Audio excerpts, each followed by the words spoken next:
Delight IAS में मैं केवी सिंह आप सभी का स्वागत करती हूं। आज के इस वीडियो में हम क्लास 11th के अध्याय 6 तीन वर्ग के बारे में पढ़ेंगे। इसमें हम तीन वर्ग अर्थात पादरी वर्ग, अभिजात यानी कि एलीट क्लास और कृषक वर्ग के बारे में पढ़ेंगे और 14वीं शताब्दी में क्या संकट आया था उसके बारे में भी देखेंगे। सबसे पहले बढ़ते हैं आज के प्रश्न की तरफ। आज का प्रश्न है, मध्यकालीन यूरोपीय समाज की अधिकांश जनसंख्या किस वर्ग से संबंधित थी? पादरी वर्ग, व्यापारी वर्ग, कुलीन वर्ग या कृषक वर्ग? इसका उत्तर मैं आपको वीडियो खत्म होने पर बताऊंगी। चलिए बढ़ते हैं आज के चैप्टर की तरफ। सबसे पहले हम देखते हैं उस समय क्या स्थिति थी समाज की और सामंतवाद या किस तरीके की जो चीज़ें बढ़ रही थी उसका क्या प्रभाव पड़ा था, और यूरोपीय इतिहास की जानकारी के क्या स्रोत हैं। यूरोपीय इतिहास की जानकारी के स्रोतों में भूस्वामियों के विवरण, मूल्यों और विधि के मुकदमों के दस्तावेज, जैसे कि चर्च में मिलने वाले जन्म, मृत्यु या विवाह के जो रजिस्ट्रेशन वगैरह कराते थे उसके आलेख मिले हैं। चर्च से प्राप्त अभिलेखों ने व्यापारिक संस्थाओं और कहानियों द्वारा त्योहारों और सामुदायिक जो गतिविधियां होती थी, जो एक ग्रुप में जो सोसाइटी में एक चीज़ें होती थी उसके बारे में हमें पता करवाया है। हम जानते हैं सामंतवाद के बारे में। सामंतवाद शब्द जर्मन शब्द फ्यूट से बना है और इसका अर्थ होता है भूमि का टुकड़ा। यह एक तरीके से कृषि उत्पादन को दर्शाता है जो सामंतों और कृषकों के बीच के संबंध पर आधारित है। कृषक लॉर्ड को श्रम सेवा प्रदान करते हैं और उसके बदले में वह उन्हें सैनिक सुरक्षा देते हैं। सामंतवाद पे काम करने वाले पहले फ्रांसीसी विद्वान मार्क ब्लॉक के द्वारा भूगोल के महत्व पर आधारित मानव इतिहास के को गढ़ने के पर जोर दिया गया, जिससे कि लोगों के व्यवहार और रुख को समझा जा सके। फिर हम जानते हैं पहले वर्ग अर्थात पादरी वर्ग के बारे में। पादरियों और बिशपों द्वारा ईसाई समाज को मार्गदर्शन दिया गया था। प्रथम वर्ग के सदस्य जो थे वह चर्च में धर्म में उपदेश देते थे। अत्यधिक धार्मिक व्यक्ति थे जो कि चर्च के बाहर धार्मिक समुदायों में रहते थे। इन्हें हम भिक्षु कहते थे। ये जो भिक्षु होते थे वह मठों में रहते थे और निश्चित नियमों का पालन करते थे। इनके पास राजा द्वारा दी गई भूमियां होती थी जिस पे वह कर प्राप्त कर सकते थे। अधिकांश गांवों में उनके अपने चर्च होते थे जहां वह प्रत्येक रविवार को लोग उनसे धर्म के उपदेश सुनने आते थे और सामूहिक प्रार्थना के लिए इकट्ठे होते थे। इनकी क्या विशेषताएं होती थी? इनके पास जो राजाओं की जो दी हुई भूमियां होती थी वे होती थी जिसपे वह कर का उगाह कर सकते थे और रविवार के दिन ये धर्म उपदेश देते थे। फ्रांसीसी समाज के प्रथम वर्ग में शामिल होते थे और इन्हें विशेषाधिकार प्राप्त था। टाइथ नाम का धार्मिक कर ये वसूलते थे लोगों से, सामान्य जनता से, और जो भी पुरुष पादरी बनता था वे शादी नहीं कर सकते थे।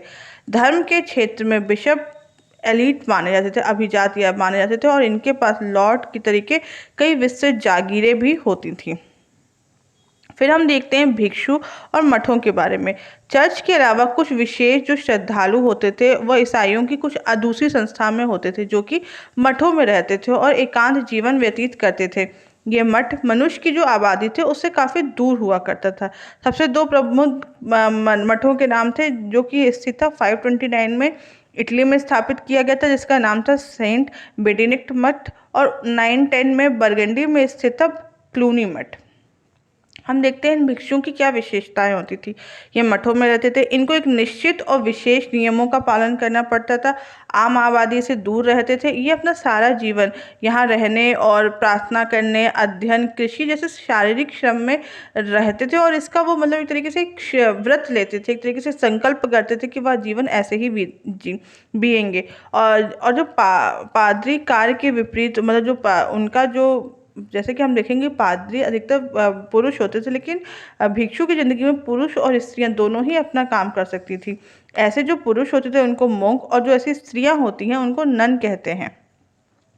और इनके जो रहने का स्थान था वह अलग अलग था, और पादरियों के तरीके भिक्षु और भिक्षुणियां भी विवाह नहीं करते थे, और ये एक स्थान से दूसरे स्थान पर घूमते थे और लोगों को उपदेश देते थे और उनके दिए गए दान से अपनी जीविका चलाते थे। फ्रांसीसी समाज में मठों का एक विशेष योगदान रहा है। मठों की संख्या बढ़ने से यह एक समुदाय बन गए थे जिसमें बड़ी बड़ी इमारतें, भू जागीरों के साथ साथ स्कूल, कॉलेज और अस्पताल भी बनाए गए थे। इन समुदायों ने कला के विकास में योगदान दिया है, और इसके साथ साथ यहाँ पे सामूहिक गायन की प्रथा का भी प्रचलन हुआ था।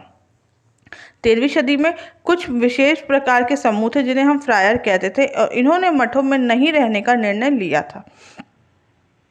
फिर हम जानते हैं दूसरा जो एक इम्पॉर्टेंट वर्ग था जो था अभिजात वर्ग या एलीट क्लास जिसे हम कहेंगे, जो एक उच्च वर्ग होता था।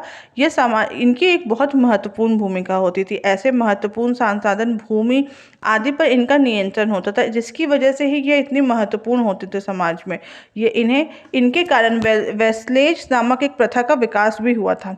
बड़े भूस्वामी और अभिजात वर्ग राजा के अधीन होते थे, जबकि जो कृषक होते थे वह भूस्वामी के अधीन होते थे। अभिजात वर्ग राजा को अपना स्वामी मान लेते थे और यह आपस में वचनबद्ध होते थे। इन्हें अधिकतर लॉर्ड या सेन्योर कहा जाता था।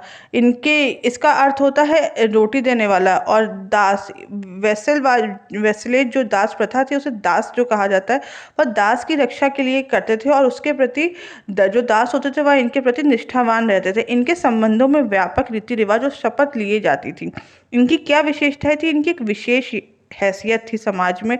इनका संपदा पे स्थायी रूप से पूर्ण नियंत्रण था, और ये जो नियंत्रण था वह वंशानुगत था, मतलब वंश में ये बढ़ता रहता था। ये अपनी सैन्य क्षमता बढ़ा सकते थे। इनके पास अपनी सामंती सेना होती थी। यह स्वयं का न्यायालय भी लगा सकते थे। इसके साथ साथ इन्होंने अपनी मुद्राएं तक यहाँ पे मतलब प्रचलित करी हैं। इसके साथ साथ हम ये देखेंगे कि ये अपनी भूमि पर सभी व्यक्तियों के मालिक हुआ करते थे, और इनका मतलब एक तरीके से इन्होंने पूरे समाज पर अपना नियंत्रण बहुत बना रखा था। फिर हम देखते हैं तीसरे वर्ग के बारे में, जिसे हम कृषक वर्ग कहेंगे। यह स्वतंत्र और बंधकों अर्थात दासों का वर्ग होता था। यह वर्ग का एक विशाल समूह था जो पहले दो वर्गों पादरी और अभिजात वर्ग का भरण पोषण करता था, और वो लोग इनका शोषण करते थे। ये काश्तकार दो प्रकार के होते हैं, स्वतंत्र किसान और सर्फ। इसके आधार पर यहाँ पर जो चीज़ें थी वह हम देखने को हमें मिलती हैं। और कृषक जो वर्ग था वह दो प्रकार का होता है। स्वतंत्र किसान, इसमें अपनी भूमि के लॉर्ड के काश्तकार के रूप में हम देख सकते हैं, और जो कृषि दास या जो सर्फ होता था वह लॉर्ड के भूखंडों पर, मतलब जो एक होता है ना, एक कार्य करने वाले लोग होते थे, वह होते थे। स्वतंत्र कृषक की क्या भूमिका होती थी? स्वतंत्र कृषक अपने भूमि को लॉर्ड के काश्तकार के रूप में देखते थे। इन पुरुषों को सैनिक सेवा में योगदान देना आवश्यक होता था। कम से कम वर्ष के 40 दिन इन्हें वहाँ पे योगदान देना ही होता था। फिर हम देखेंगे कृषक के परिवारों को लॉर्ड की जागीरों पर काम करने के लिए सप्ताह के 3 या उससे अधिक दिन निश्चित करने पड़ते थे। इन श्रमों में जो उत्पादन होता था उसे हम लेबर रेंट या श्रम अधिशेष कहते थे, जो कि सीधे लॉर्ड के पास जाता था। इसके अतिरिक्त जो उनसे अन्य श्रम कार्य जैसे गड्ढे खोदना, जलाने के लिए लकड़ियाँ इकट्ठी करना, बाड़ बनाना, सड़कें, इमारतें आदि बनाने की भी इनसे उम्मीद की जाती थी, और इसके लिए इन्हें किसी भी प्रकार की कोई मजदूरी नहीं मिलती थी।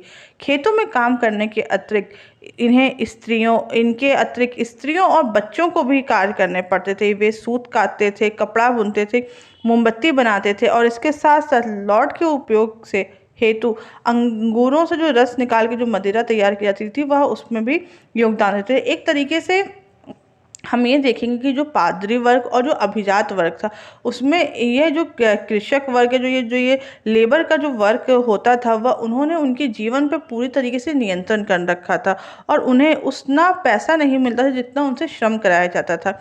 और मतलब काफ़ी ज़्यादा इनका शोषण होता था। दास प्रथा यहाँ प्रचलित हो गई थी, और इनको एक तरीके से बहुत कम पैसे देकर इनका जीवन खरीद लिया जाता था, और सिर्फ पुरुषों का नहीं, महिलाओं और बच्चों के साथ भी उसी तरीके का शोषण किया जाता था। और हम वहाँ पे चाइल्ड लेबर और अन्य प्रकार की चीज़ें भी उस समय देखने को मिलती हैं। फिर हम देखते हैं टैली, श्रम अधिशेष और कृषि दास के बारे में। टैली यह जो राजाओं द्वारा कृषकों पर लगाया जाने वाला प्रत्यक्ष कर था, जिसे हम टैली कहते थे। ये राजा कृषक पे लगाते थे, जो उनको मिलता था, जितनी भी आय मिलती थी वह उसको देते थे। मतलब ये एक बहुत दुखद बात है कि उस समय के जो समाज की स्थिति थी वह इस तरीके से थी कि राजा, पादरी वर्ग और अभिजात वर्ग, इन तीनों के द्वारा एक जो कृषक वर्ग था जिनकी आय सबसे कम थी उसका शोषण किया जाता था, और उनसे ही कर लिया जाता था, जबकि आय के मामले में यह सबसे कम थे। इसके अलावा इसके साथ हम देखेंगे कि जो अभिजात वर्ग या जो पादरी वर्ग था उनकी आय बहुत ज़्यादा थी, लेकिन उन पे किसी भी तरीके का डायरेक्ट टैक्स या किसी भी तरीके का कोई टैक्स राजा के द्वारा नहीं लगाया जाता था। फिर हम जानते हैं श्रम अधिशेष के बारे में। इसको हमने श्रम अधिशेष को लेबर रेंट भी कहा जाता है। कृषकों के परिवार को लॉर्ड की जागीरों पर जो काम किया जाता था उसमें सप्ताह के 3 दिन या उससे अधिक तो उन्हें निश्चित काम करना ही पड़ता था, और जो उससे उत्पादन होता था उसे हम लेबर रेंट कहते थे, जो सीधे सीधे लॉर्ड के पास जाता था। और कृषि दास क्या होते थे? वे कृषक जो लॉर्ड के स्वामित्व में ही काम कर सकते थे, उन्हें हम कृषि दास कहते हैं। फिर हम देखेंगे 11वीं शताब्दी तक यूरोप में विभिन्न प्रौद्योगिकी में अनेक बदलाव आए थे, जिसकी वजह से उनके समाज में और उनकी स्थिति में काफ़ी बदलाव आया था और काफ़ी प्रभाव पड़ा था। जानते हैं वह क्या था?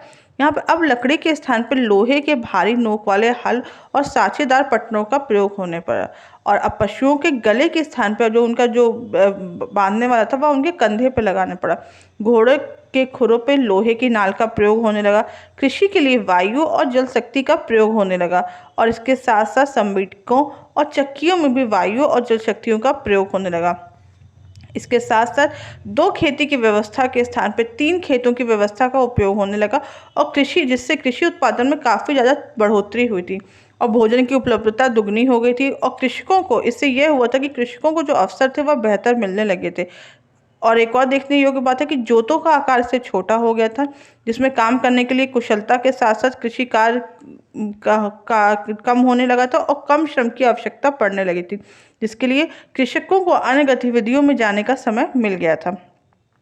फिर हम जानते हैं 14वीं शताब्दी के संकट के बारे में। 14वीं शताब्दी के आरंभ में यूरोप का आर्थिक विस्तार धीमा पड़ने लगा था, जिसके कई कारण थे जो कि निम्नलिखित हैं, जिसमें से प्रमुख बिंदु ये हैं कि 13वीं शताब्दी के अंत तक उत्तरी यूरोप में तेज ग्रीष्म ऋतु के स्थान पर ठंडी शीत ऋतु आने लगी थी।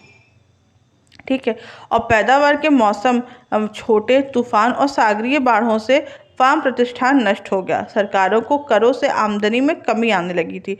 पहले की जो खेत जुताई होती थी, अब उसके अलावा अब 3 क्षेत्रीय फल हो गई, जिससे भूमि की उर्वरता पे काफ़ी ज़्यादा नुकसान हुआ था। चारागाहों की कमी हो गई, जिसकी वजह से पशु मरने लगे और पशुओं की संख्या में भी कमी आ गई थी। सबसे बड़ा कारण जनसंख्या वृद्धि। उस समय जनसंख्या में बहुत ज़्यादा वृद्धि हुई थी और जो उपलब्ध संसाधन थे वह उन्हें कम करने पड़े थे। इसके साथ साथ 1315 से 1317 में यूरोप में भयानक अकाल पड़ा था और 1320 में अनेक पशुओं की मौत हुई थी। इसके साथ हम ये देखेंगे ऑस्ट्रिया और सर्बिया में चांदी के उत्पादों की कमी हो गई थी। धातु मुद्रा में कमी से व्यापार में काफ़ी ज़्यादा प्रभाव हुआ था और आर्थिक व्यवस्था काफ़ी धीमी पड़ गई थी। और जलपोतों के साथ साथ जिस प्रकार का जो व्यापार चलता था उसमें जो जलपोत चलते थे उसके साथ वहाँ अनेक चूहे आए थे और ब्यूबोनिक प्लेग अर्थात बर्बर प्लेग जैसी महामारी का संक्रमण लाए थे। लाखों लोग इससे ग्रसित हुए थे और कई लोगों की मृत्यु हुई थी। विनाश लीला के साथ आर्थिक मंदी से सामाजिक विस्थापन भी की स्थिति भी देखने को मिली थी। मजदूरों की संख्या में बहुत कमी आई, जिससे मजदूरों की दर में लगभग 250% की वृद्धि हुई थी। फिर हम देखते हैं राजनीतिक परिवर्तन के बारे में। नए शक्तिशाली राज्यों का उदय हुआ, नई संगठित स्थायी सेना बनी, एक स्थायी नौकरशाही और राष्ट्रीय कर प्रणाली की जो प्रक्रिया थी उसकी प्रक्रिया प्रारंभ हो गई थी। जैसे हम देखेंगे कि 3 जगह जो मतलब यूरोप के जो 3 प्रमुख देश थे, जैसे कि फ्रांस, स्पेन और इंग्लैंड, उन तीनों में 1461 से 1559 तक फ्रांस में नए शासक आए, 1474 से 1556 तक स्पेन में नए शासक आए और 1485 से 1547 में इंग्लैंड में नए शासकों आए। और इन शासकों से नए शासकों के आने से समाज की और साम्राज्य दोनों की ही स्थिति में और व्यवस्था में काफ़ी बदलाव आया था। जो नई शासन व्यवस्था थी वह पुरानी शासन व्यवस्था से काफ़ी भिन्न थी। शासक अब पिरामिड के शिखर पे नहीं रह गए थे, जबकि यहाँ पे राज्य था वह भक्ति, विश्वास और आपसी निर्भरता पे अब टिका हुआ था। और इसके साथ साथ अब जो व्यापक दरबारी समाज और अष्टदत्ता अनुनायी तंत्र का केंद्र बिंदु बन गए थे। अब ऐसा नहीं था कि जो शासक कह दें या जो राजा कह देते थे उसके आधार पर ही सारी चीज़ें होती थी। अब वहाँ पे लोकतंत्र की पहल हम देख सकते हैं कि उस समय होने लगी थी। फिर बढ़ते हैं आज के प्रश्न की तरफ। आज का प्रश्न था, मध्यकालीन यूरोपीय समाज की अधिकांश जनता किस वर्ग से संबंधित थी? तो इसका उत्तर है कृषक वर्ग। आज की वीडियो में बस इतना ही। अगर आपको इस वीडियो से रिलेटेड कोई भी डाउट हो तो आप मुझे कमेंट बॉक्स में बताएं और फ्री PDF के लिए हमारे टेलीग्राम ग्रुप को ज्वाइन करें। Thank you so much.